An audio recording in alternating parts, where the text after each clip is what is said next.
Baiklah, Assalamualaikum warahmatullahi wabarakatuh. Salam sehat untuk kita semua. Baiklah, teman-teman, di sini perkenalkan nama saya Agung Budi Hartanto. Di sini saya akan mencoba menjelaskan mengenai inflamasi dan infeksi pada luka. Yang mana kita sebagai praktisi luka, kita harus memahami proses inflamasi dan terjadinya infeksi, serta fase-fase di mana sebelum terjadinya infeksi pada luka. Pengertian dari inflamasi itu sendiri adalah suatu respon protektif yang ditujukan untuk menghilangkan penyebab awal jejak sel, serta membuang sel dan jaringan nekrotik yang diakibatkan oleh kerusakan asal. Itu saya ambil dari Robbins tahun 2007. Dan pengertian lainnya adalah inflamasi adalah respon fisiologis terhadap luka dan merupakan bagian dari tahapan penyembuhan luka. Namun proses inflamasi akan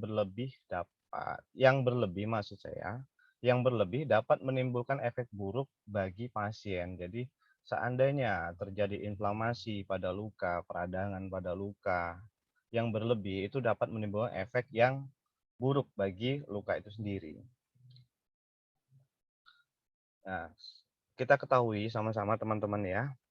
Ini ada tabel fase penyembuhan luka, yang mana fase penyembuhan luka ada tiga fase. Yang pertama inflamasi, proliferasi, dan remodeling atau maturasi.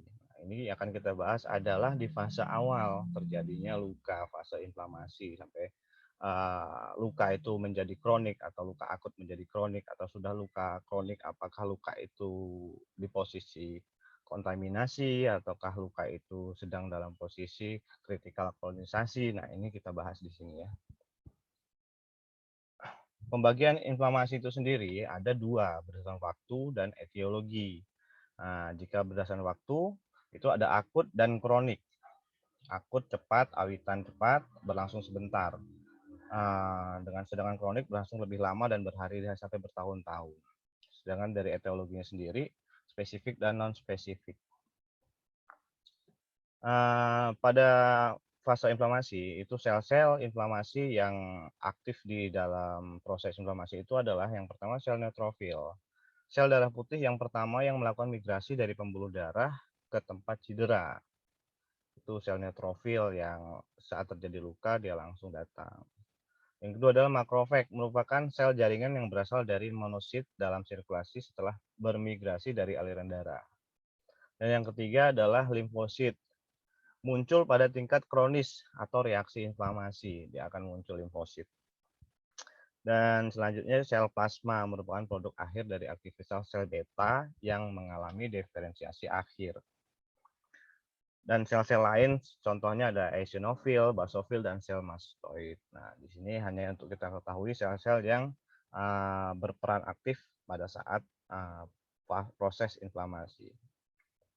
Sedangkan penyebab inflamasi itu sendiri, yang pertama mikroorganisme, contohnya virus, bakteri, parasit, dan jamur. Zat kimia, asam basa, toksin bakteri, pengaruh fisik, termasuk trauma, radiasi, panas, dingin, listrik, reaksi imunologi, hipersensitivitas, kompleks imun, reaksi autoimun, itu termasuk penyebab dari proses inflamasi. Tanda-tanda inflamasi itu kita semua mungkin teman-teman udah paham semua, yaitu ya rubor, dolor, kalor, tumor, fungsiolesia, yaitu rubor kemerahan, kalor itu terasa panas, tumor itu bengkak atau tonjolan, dolor itu nyeri, fungsiolesia ada perubahan fungsi. Itu adalah tanda-tanda inflamasi dari yang biasa kita pakai dalam pengkajian. Baiklah teman-teman, penanganan inflamasi akan membantu penyembuhan jaringan serta mengurangi eksudat dan bioburden. Jadi saat terjadi luka, terjadi inflamasi, itu segera kita tangani inflamasinya, itu akan sangat membantu penyembuhan jaringan serta mengurangi eksudat dan bioburden. Mengurangi bioburden maksudnya tadi bioburden itu mikroba pada luka yang berupa kontaminasi, kolonisasi, kritikal kolonisasi, serta infeksi lokal dan sistemik. Jadi penting bagi kita untuk tahu fase-fase bioburden dalam penanganan luka, karena karena, setiap fase itu mungkin ada perlakuan yang berbeda. Mungkin teman-teman tahu, dan apa namanya, apakah itu fase kolonisasi ataukah luka itu sudah terkontaminasi ataukah luka itu sudah terinfeksi, mungkin teman-teman sulit untuk membedakan. Di sini, kita sama-sama belajar untuk membedakan kolonisasi, kritikal kolonisasi, serta infeksi lokal. Karena belum tentu luka itu infeksi, tapi luka itu pasti terkontaminasi, belum tentu terinfeksi. Nah, begitu ya. Jadi kita tidak bisa langsung justifikasi terhadap luka itu, wah itu luka terinfeksi, belum tentu. Kita pengkajian lebih dalam terhadap bioburden-nya. Kontaminasi sendiri itu pengertiannya adalah bakteri itu tidak berkembang biak. Contohnya luka awal terkontaminasi. Terdapat bakteri tidak berkembang biak dan menyebabkan masalah klinis. Nah, dia tidak menyebabkan masalah klinis juga. Setelah itu, kontaminasi itu tidak segera kita tangani, dia akan mereplikasi, bakteri tadi mereplikasi, membentuk kolonisasi bakteri. Ya kan? Tetapi tidak merusak jaringan, dia hanya membentuk kolonisasi bakteri, yang itu yang disebut biofilm. Ibarat kata, ada lapisan-lapisan tipis seperti agar di permukaan luka. Nah, itulah kolonisasi bakteri, tetapi tidak menimbulkan efek ke jaringan. Tetapi itu sangat menghambat pertumbuhan jaringan. Sedangkan critical kolonisasi atau infeksi lokal itu bakteri sudah berkembang biak lagi dari kolonisasi bakteri tadi jika tidak kita tangani, terus dia membentuk critical kolonisasi, mereplikasi lagi menjadi kolonisasi, jadi critical kolonisasi, hingga mengganggu penyembuhan luka dan merusak jaringan. Kemungkinan besar terdapat biofilm pada dasar luka. Nah, ini biofilmnya lebih tebal. Dia sangat menghambat penyembuhan luka. Salah satu faktor penghambat penyembuhan luka yang paling mengganggu adalah biofilm. Jika tidak segera kita tangani dari awal, tidak tahu bahwa itu biofilm atau lapisan epitel atau lapisan granulasi, lapisan tipis, dia seperti lumut, warnanya agak bening-bening seperti agar, dia melapisi luka.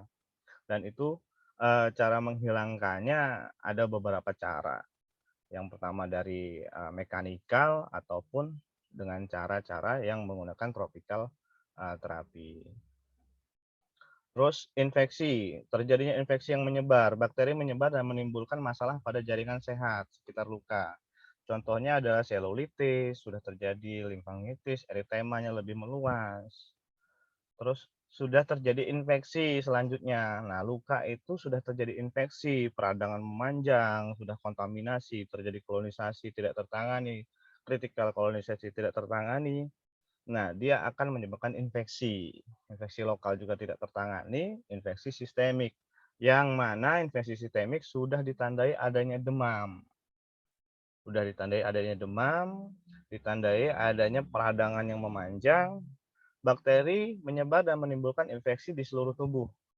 Respon inflamasi sistemik, sepsis hingga disfungsi organ. Jadi dari sini kita paham bahwa semua luka itu pasti terkontaminasi, tetapi belum tentu terinfeksi. Karena infeksi itu prosesnya masih panjang. Nah, tugas kita teman-teman sebagai praktisi luka itu bagaimana kontaminasi tersebut itu tidak terjadi kolonisasi ataupun kolonisasi, ketika terjadi kolonisasi dia bisa menghilangkan sampai dengan hanya kontaminasi saja ataupun bersih dari kontaminasi. Nah, itu akan lebih baik. Ya, minimal mungkin kontaminasi karena saat kita perawatan luka belum tentu kita bisa sesteril mungkin untuk memberikan perlakuan pada luka itu sesteril mungkin kita belum tentu bisa. Pasti ada sedikit kontaminasi. Bagaimana cara kita untuk meminimalisir kontaminasi agar tidak terjadi kolonisasi kritikal kolonisasi dan infeksi lokal ataupun infeksi sistemik. Kejadian infeksi, nah dapat diintervensi dengan adanya tanda-tanda infeksi secara klinis seperti peningkatan suhu tubuh dan jumlah leukosit yang meningkat. Tadi sudah saya jelaskan. Jika luka itu terjadi infeksi, itu jangan kita bilang itu infeksi, tetapi tidak ada demam, tidak ada peningkatan suhu, tidak ada hasil laboratorium yang menunjukkan leukosit yang meningkat. Belum tentu itu terjadi infeksi.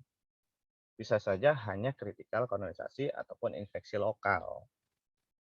Nah, yang kedua, luka terinfeksi ditandai dengan eritema yang meluas, edem, nyeri, peningkatan suhu tubuh, peningkatan jumlah leukosit, dan timbul bau khas pada luka.